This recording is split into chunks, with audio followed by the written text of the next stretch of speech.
Feel most welcome to the news segment. This is Kerosi TV and I'm your presenter, Geoffrey Nyakundi. First, we start with the summary.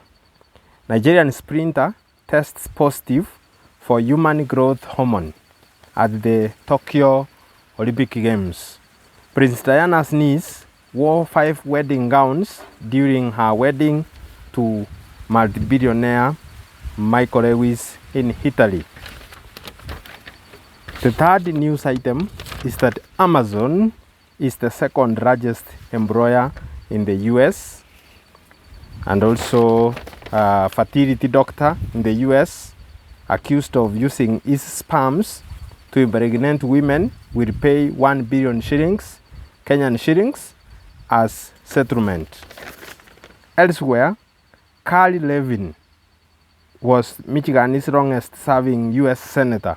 Now he is dead at the age of 87. The news items in length. Nigerian sprinter Pressings Okabare was suspended for doping on Saturday. That was hours before the semifinals of women's 100 meters at the Tokyo Olympics. Pressing tested positive for human growth hormone. Prince Diana's niece wore 5 wedding gowns during her wedding day to Michael Lewis in Italy. Kitty Spencer is the daughter of Charles Spencer, brother who is in turn the brother to late Princess Diana. While many brides use one great gown for their wedding day, Kitty Spencer chose 5 of them. Kitty got married to a 61-year-old South African British multimillionaire businessman, Michael Lewis. The wedding took place at the Villa Adrobrandin in Rome, Italy, on July 24th.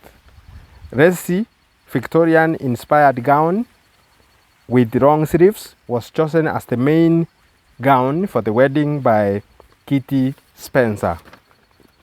Elsewhere in the United States, Amazon is the second largest employer in the USA, or United States of America.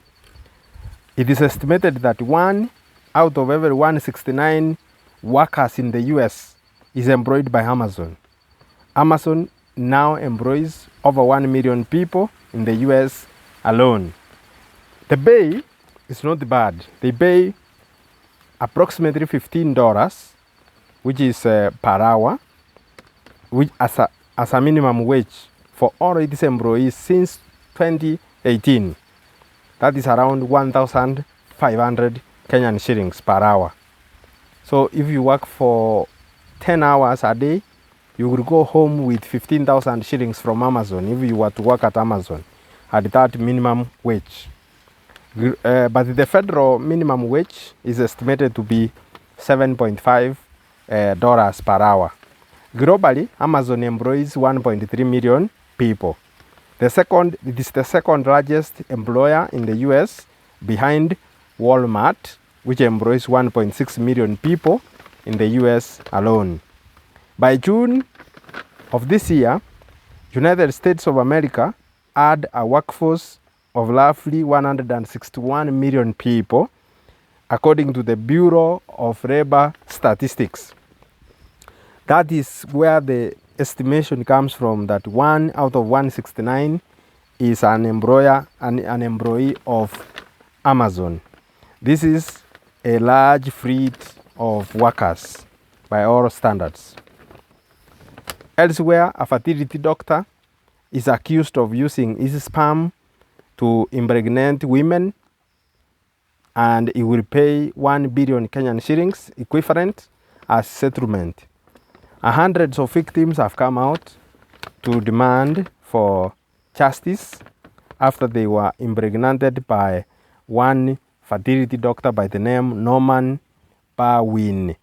Norman Parwin is a medical doctor in the US, and his medical license was revoked in 2019. Daphina Dixon, Daniel Dixon, Rebecca Dixon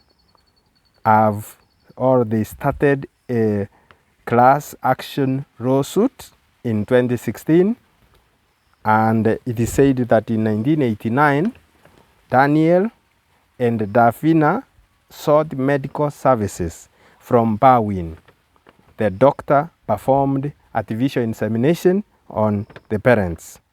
In 2016, the family discovered through a DNA test that Barwin is Rebecca's biological father.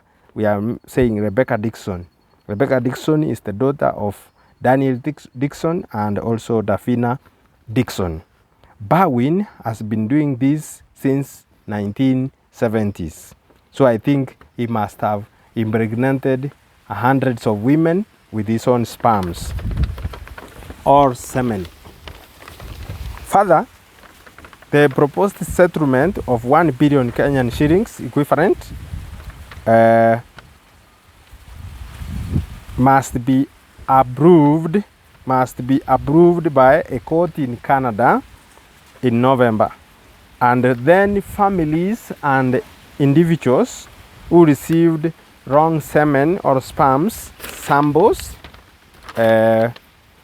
will be given the compensation from that amount.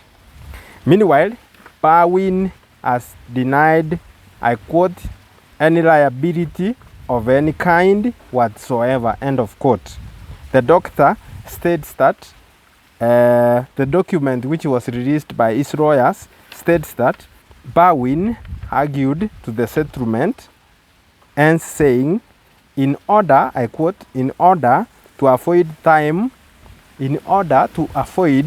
time, risk and expense, in order to avoid the time, risk and expense of continuing with the litigation.